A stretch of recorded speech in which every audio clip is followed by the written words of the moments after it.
Now, France has enforced a ban on children wearing the abaya in state schools. The loose-fitting full-length robe worn by Muslim women will not be allowed as the school season gets into full swing. France has previously enforced a strict ban on religious signs in state schools, forbidding the wearing of any religiously associated clothing or symbols. 300 girls were turned away from their schools on Monday for showing up wearing the abaya dress. With more on this, let's go to France, where we find Yasmine Mohammed, human rights campaigner, author, and host of the podcast Forgotten Feminists. Yasmine, welcome back. I love you. What can I say? Oh, thank you so much for having me, Elias. Always an honor and a pleasure. So Yasmine, last time we spoke, you were in studio here, right? And you were living in Montreal for a bit. Now you're in France. When you show up in a country, does the government say Yasmine's in town? Let's pass another law to enforce secularism. Is that what happens? That's exactly what happens. The Secret Service get involved and they're like, right, Yasmine's here. Let's pass a law. Now, let's give her something to talk about. So Yasmine, there's a couple of reasons you're on this morning. One is obviously this news topic, right, that's happening, and you're in France, so I guess you're seeing what's happening there. But here's another reason why you're on. This is no lie here. Most of our interviews on this show are live, right? We do interviews and they're live, just like ours is right now. But sometimes I do pre-tapes. I was doing a pre-taped interview with someone. I don't want to, I like this person probably would not want this known, but I was doing a pre-tape with someone. And after the interview is over, this person says to me, Elias, I just want to tell you something. I said, what? And they said, I want to thank you for your interview with Yasmine Mohammed. And the reason they thanked me is because they come from a country where there's a de facto theocracy, where they see what religion does and what happens to women and that kind of thing. And they thanked me. They said, thank you for putting it on, because all I hear in Quebec media is Bill 21 bad, laïcité bad, secularism bad, it's racism and discrimination. And they said, thank you for putting Yasmine on air. So when that happened, I said, okay, we have to get Yasmine back on. And then this story comes up. I said, everything comes together. So, Yasmine, can we just start off by talking about the disconnect sometimes?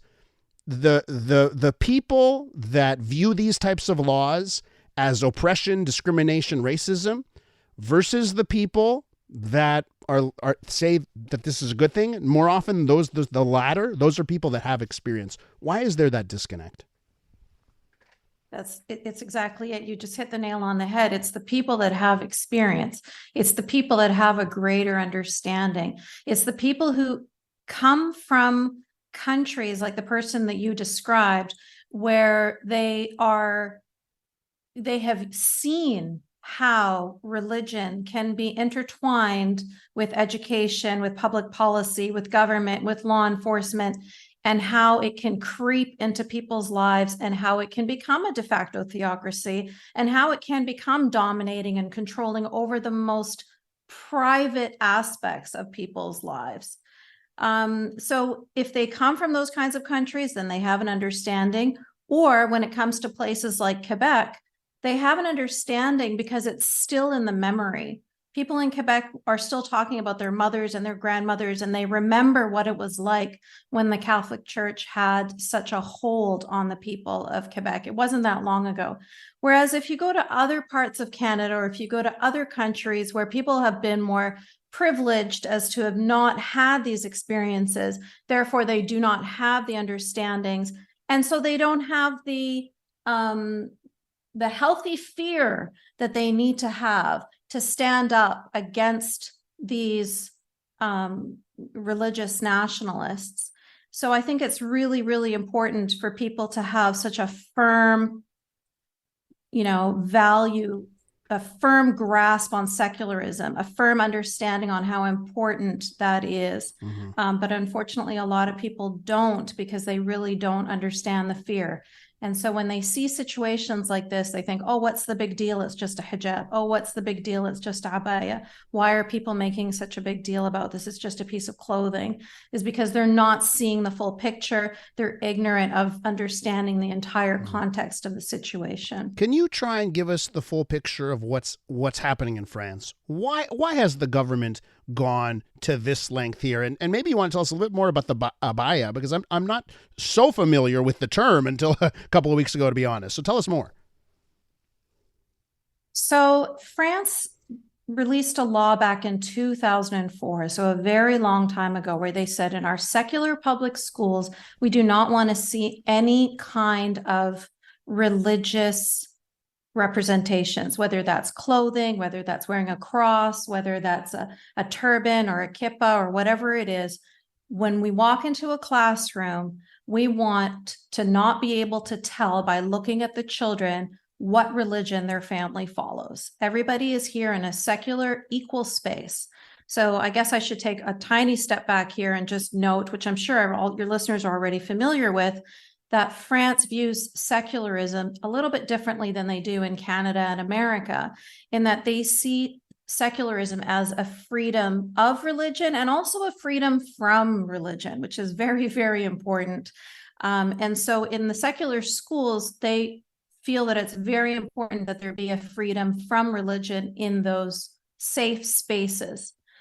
So that was back in 2004. Despite this law, families of extremist families would be still forcing their girls to wear abayas. So abaya is a long, loose cloak that is worn all the way down to their ankles. So they're not wearing the hijab because that's a clear, blatant, disrespecting of the law. So they're getting their girls to wear abaya instead, or, probably as well as, in some cases outside of school. So what that meant was that the school was being basically put in this position where they were being forced to decide, okay, well, there's clearly, when you walk into this classroom and you see all of these girls wearing abaya, it's obvious that they are Muslim girls. So this is sort of spitting in the face of the law that we have already agreed upon, that we weren't going to have this differentiation between students. And for the longest time, they weren't really sure what to do with that. Should we make a law specifically for abaya, or should we let it go? Should we encourage the girls to stop dressing like this? Should we allow the girls to wear whatever they want to wear and let them know that they don't have to wear that, et cetera, et cetera? So they did that for a very long time. And it turned out that the pressure that was coming from the families upon these girls obviously was much greater.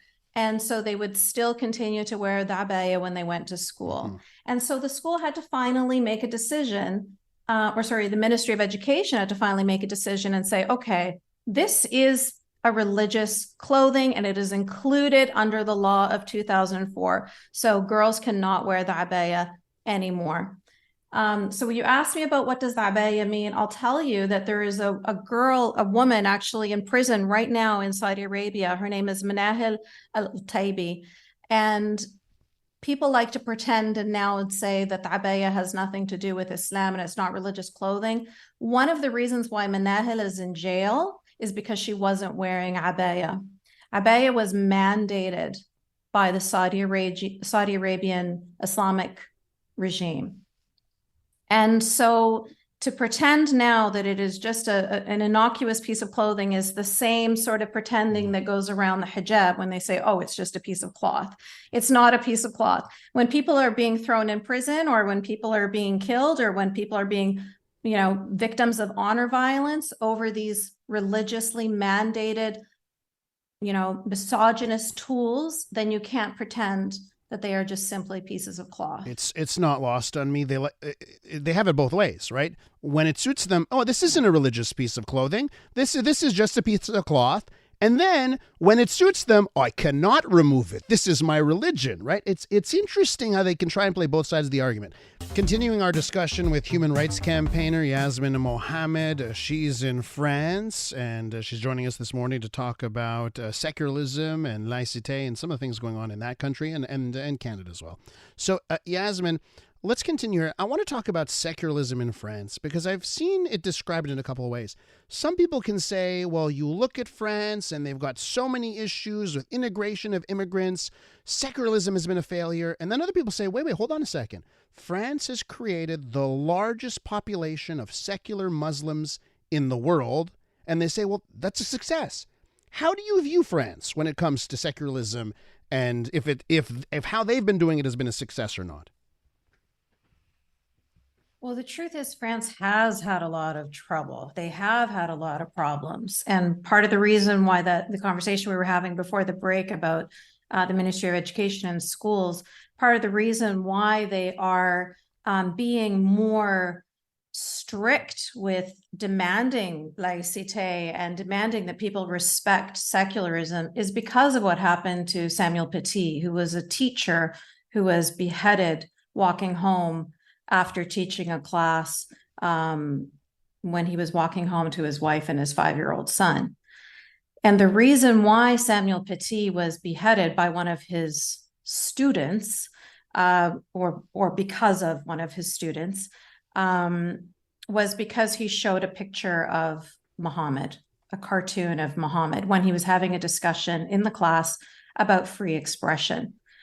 So what happened in France is things got really, really bad. There was the Batalan Theater, there was the Christmas markets, there was a lot of blood flowing here at the hands of Islamic terrorists. And so because of that, the French government now has adopted a policy which really is admirable, and it's something that a lot of other countries are looking at, and a lot of human rights campaigners. I'm part of a group called the Clarity Coalition, which is a global coalition of people all across the world, Muslims, ex-Muslims, Christians, Jewish, it doesn't matter. But we're all people that are standing up against the forces of Islamists and these terrorists. And we're all looking to France and the policies that they put in place, and trying to figure out how we can implement those policies in the different countries that we all reside in. And so one of those policies is, of course, what's happening in schools. So demanding that there be, total and complete secularism in the secular schools, as it should be. Also in the mosques, they're making sure that the imams are licensed, that they're speaking in French, and that what they are saying is not homophobic, anti-Semitic, misogynist, all of the typical things that you hear in the mosque, unfortunately, in Canada being said very blatantly and even being posted on YouTube. Just the other day, I saw a YouTube video from an imam in Victoria talking about stoning women. So these kinds of barriers or these kinds of boundaries need to be put into place. We need to say, this is a secular country. You are free to practice your religion as much as you want, but this is the boundary right here. This is the line that we don't cross. We don't cross the lines into abuse of women. We don't cross the lines into, into homophobia, into anti-Semitism, into all of these other horrific things that can be found in the religion of Islam. And so I think that to answer your question, I think France is actually now doing a really great job because of the past and what has happened to them. And they've learned that they have to stand firm against this, filth of Islamism that is not only invading their country, but invading across the whole world. Yasmine, at the end of the last school year here in Quebec, there was a controversy because there were a couple schools in Laval where apparently there were basically prayer rooms that had been opened up, right, to allow, and it was Muslim students praying in rooms. And the education minister came out, sent out a directive: you cannot open up a room to allow students to pray, right? That was the directive that came out. And at the time, right, we had the usual calls that this is discrimination, this is attacking the Muslim religion. And while that was happening, there were 7 Muslim women that wrote an op-ed in La Presse. And their op-ed in La Presse was, do not bring prayer rooms to Quebec. Here's why. They mentioned how it affects women. They mentioned the sort of forcing that happens once you have a prayer room, the coercing that happens to make sure students will go into that prayer room. And you know what they told me? They told me they tried to get their op-ed published in English. Nobody would publish it. They got it published in La Presse. They got it in Le Devoir. English side, no one will publish it. And one of them came on the air here, right? Because, we talk about this kind of thing on this show. Why is that? Why is there the hang up on the English side of things to discuss this in a way that we see happen on the French side? This is really the subtitle of my book, right? How Western liberals empower radical Islam, although more aptly it should be how Western progressives empower radical Islam. But really, you're right. It is more something that we're seeing with Anglophones than we are with Francophones, whether it be Quebec or whether it be France.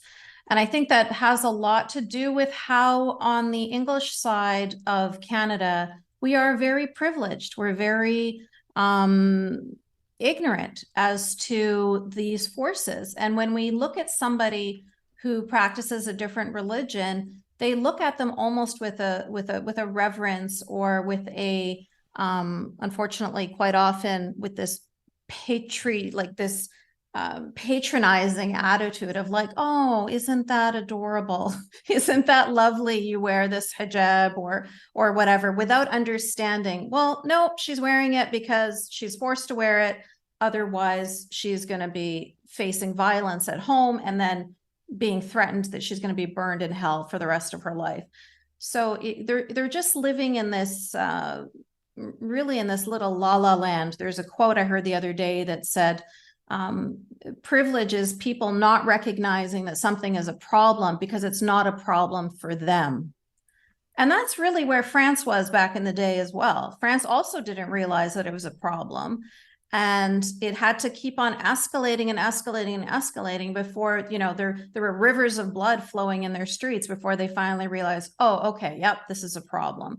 And it's really unfortunate. I wonder, does that have to happen in every country before people can start to open their eyes and start to notice what's going on?